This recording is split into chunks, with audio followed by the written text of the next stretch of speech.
Hello everyone, and welcome to today's special report. I'm Kenny. Today, we will delve into the state of freedom of speech in China in recent years, a topic that has garnered widespread attention globally. First, let's look at the situation in mainland China. The Chinese government has always strictly controlled freedom of speech through laws and regulations. And many Chinese citizens say they can freely express their opinions as long as they do not break the law. However, in reality, when it comes to organizing protests, the government's tolerance significantly decreases. Next, let's turn our attention to Hong Kong. In recent years, freedom of speech in Hong Kong has faced severe challenges.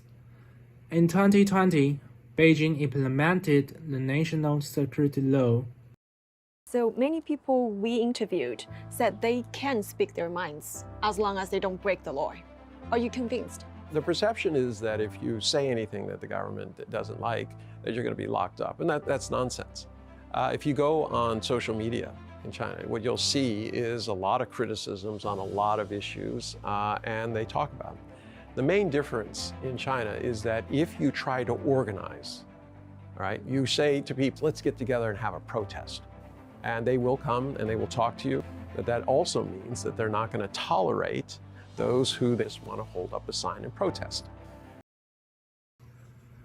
Next, let's turn our attention to Hong Kong. In recent years, freedom of speech in Hong Kong has faced severe challenges. In 2020, Beijing implemented the national security law, which has been seen as a significant blow to Hong Kong's freedom.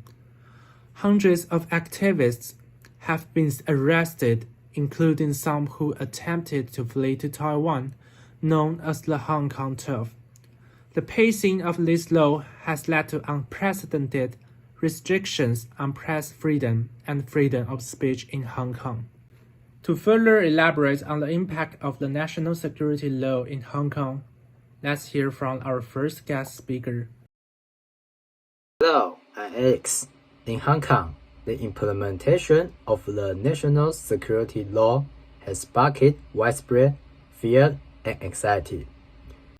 Many activists and ordinary citizens worry that this law will make Hong Kong similar to mainland China, losing its original freedom and rule of law. In fact, many young people have chosen to leave Hong Kong in search of a fair environment. Since the law was issued, journalists, academics, and artists face more scrutiny. The press has less freedom, and schools follow government guidelines closely. Many pro-democracy leaders have been arrested or fled, causing fear and leading to a brain drain.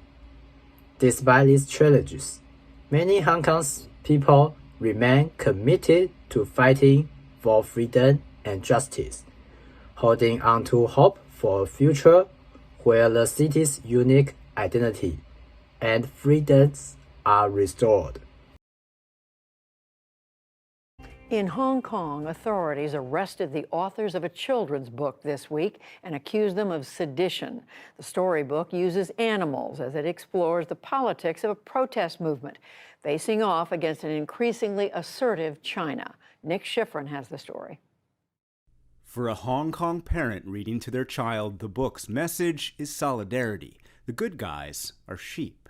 There were many kind and brave sheep living in the sheep's village. The bad guy, the big bad wolf and his gang. They took away the sheep's food, destroyed their homes for no reason, and even spread virus to poison the sheep. Big Bad Wolf wished the most to cleanse all the sheep and take over the village.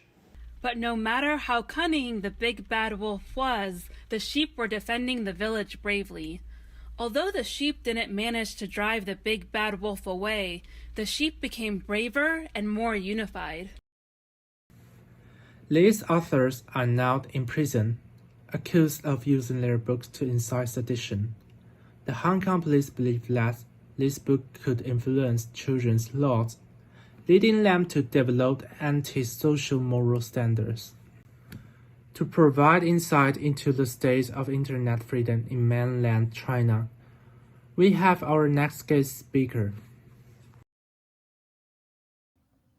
Hello, I'm Bob. In mainland China, despite the government's repeated emphasis on freedom of speech, the strict internet censorship system prevents many international social media platforms from entering China. The so-called Great Firewall blocks access to Facebook, Twitter, and YouTube. The government argues that these platforms do not comply with Chinese laws and must therefore be restricted. If you have ever been to China, you may have experienced a lack of access to the same websites you love and enjoy around the rest of the world. Websites such as Google, YouTube, and Facebook are either blocked completely or slowed to a crawl and throttled to an almost unusable state. Known as the Great Firewall of China, this censorship engine allows the Chinese government to regulate the internet and protect its citizens from dangerous content, or at least that's what they claim. Many, however, criticize China due to the sheer lack of freedom allowed when using the internet, which has landed China at the #1 spot in terms of worst for online internet freedom. As technology has advanced, the Great Firewall has seen many changes over the years with increasing complexity and sophistication. China's Great Firewall is only getting stronger with new technology and the onset of artificial intelligence to improve existing security measures. However, this strict censorship has also drawn criticism from abroad. Critics argue that this censorship stifles free expression and prevents Chinese citizens from accessing comprehensive information. To discuss how the Chinese government is attempting to improve its international image, let's hear from our third guest speaker. Hello, I'm Vicky. In recent years, the Chinese government has also made efforts in propaganda, hoping to improve its international image by telling China's good stories. However, these efforts are often hindered by a lack of transparency and negative reports from international media. For example, some critics point out that the Chinese government often lacks sufficient openness and transparency when facing international public opinion, leading to misunderstanding and distrust from abroad. The Pew Research Center found that middle-income countries like Indonesia, Kenya, Nigeria, Argentina, and Mexico tend to hold more favorable views of China. And even in countries like America, there are still a lot of people with a flowery picture of China. That's because of the CCP's powerful propaganda machine. According to The Economist, Xi Jinping gives his propagandists $7 to $10 billion per year to tell China's story well. And it's surprisingly effective. Earlier this year, political scientists at Harvard, Yale, and the University of Groningen studied the effectiveness of pro-Chinese media versus pro-American media.